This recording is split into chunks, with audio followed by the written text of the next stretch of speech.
Hi, it's Woody Huffines with Nerds to Go in McKinney and Frisco, Texas with your Nerd Nugget of knowledge for today.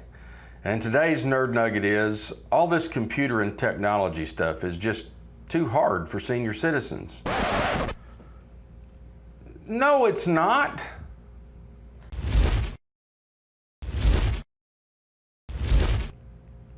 Listen here. The questions that I get on computers and technology from my 75-year-old mother are the same questions that I get from my not 75-year-old wife and my 30-year-old niece and my 20-year-old daughter. All the same questions. Now, you'll notice I didn't mention my father, my brother, my son, or my nephew, and it's not because men are better at computers than women are. It's that they are so pig-headed and prideful that they would rather do their checkbook on an abacus and their fingers than ask for help. But I digress. In other words, the questions that I get asked and the things that people find difficult cross all the generations that I deal with. So it's not that this stuff is just too hard for senior citizens, it's that senior citizens are, in the main, intimidated by the new technology. And why is that? Well, the first thing I would tell you is they're intimidated because senior citizens are wiser than the younger generations. You don't get to be a senior citizen if you don't learn some things. So the things that they're concerned about are significantly different than the things that younger people are concerned about.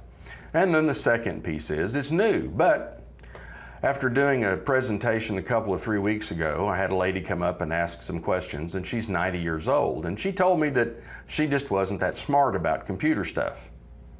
Looky here, you don't get to be 90 years old if you're stupid, but you get to be 90 years old when you get a little bit better at recognizing risks and what you should do and what you shouldn't do. So if you're a senior citizen or you have senior citizens in your lives that they don't spend time with computers because they don't understand them, it's not about being a senior, it's about understanding the risk.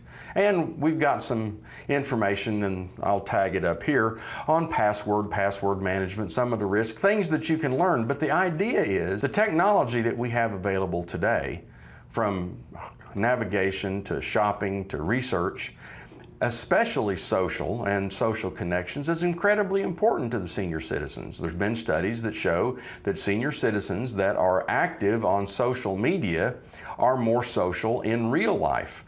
There's been a bunch of studies that indicate this. Younger people tend to isolate themselves in social media, whereas senior citizens, because they are connected through Facebook, for example, find a broader range of friends, and they stay more social in real life as well as online.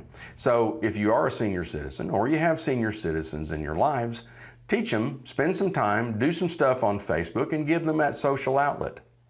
And the other thing that senior citizens recognize that a lot of younger kids don't is that there are risks on the internet that are very real. Generally, senior citizens have a great deal more assets, more money. There's more things at risk economically for them than there is a 20-year-old college student. So they're a little more hesitant about the kinds of risks that they can experience on the internet. If you have a retirement fund that you're having to live on for 30 years when you don't have an income, you're a little more concerned about getting your identity stolen than when you're 20 years old and all you got is a car and a student loan. So it's wisdom, it's knowledge, it's not that it's too hard. If you find this information helpful, hit the subscribe button below and ring the notification bell, and when we put one of these out, you'll be notified. And I'd like to give a shout out to my friend asha.shetty. Asha's with Bankers Life, and she does Medicare supplemental insurance, so a lot of her clients are senior citizens, and she asked that we do a video that talked about senior citizens. And so a shout out to Asha. Her information's below. She's not a sponsor. There's no economic thing. It's just, she's good people. So let your senior citizen friends, or if you are a senior citizen, be aware that, one, you can't break the computer. You're not going to break the computer. If you mash around on the buttons, you're not going to break the computer. Second, it's very hard to delete things on a computer. You have to delete it and then go empty the recycle bin. So you're not going to accidentally delete something forever and ever. So don't worry about that. There is one thing that is a big security no-no that senior citizens have been particularly vulnerable to of late, And that's having a pop up on the screen or having an email that comes out that says that your computer has a virus and someone offers to take control of your computer remotely. Don't do it. If someone offers to take control of your computer remotely, do not allow them to do it unless you know them personally. They can steal your information, they can put bad software on your machine. Don't let anyone remote into your computer if you don't know them personally. Another big issue in security space is phishing scams, and they call it a cyber crime. But for me, calling phishing a cyber crime is kind of like calling bank robbery an automotive crime. Just because the bank robber gets away in a car doesn't mean the car was instrumental. The phishing attacks where someone sends you a fake email to get you to do something, same thing as the con men were doing 30 years ago, 40 years ago, 100 years ago. They're con men. And that con men thing is just the same whether it's by email or by phone call or some dude standing on your front porch, which is another point that I'd give to you.